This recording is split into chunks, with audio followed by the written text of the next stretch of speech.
There is something under my bed and it keeps calling my name. I was drifting off to sleep.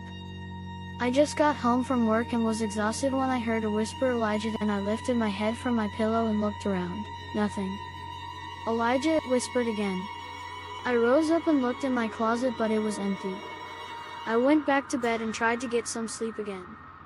Elijah, now I got angry and turned on the lights in my room. Where on earth does this whispering come from? I tracked the sound under my bed and looked in there, but nothing. Nothing but darkness and a little bit of dust. I went back to bed and finally fell asleep. After what I assumed to be a couple of hours, I woke up from a terrifying nightmare. The whole world was burning and I could see my family burning alive.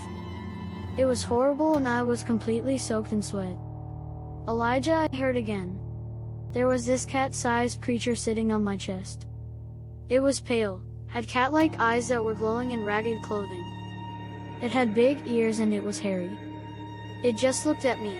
I stared back but couldn't say a thing. I was petrified. The sun was shining on my face and I jumped up from my bed. There was no sign of that creature, so I thought it was just sleep paralysis. Then I heard it. Elijah, glancing under my bed, I noticed scratch marks.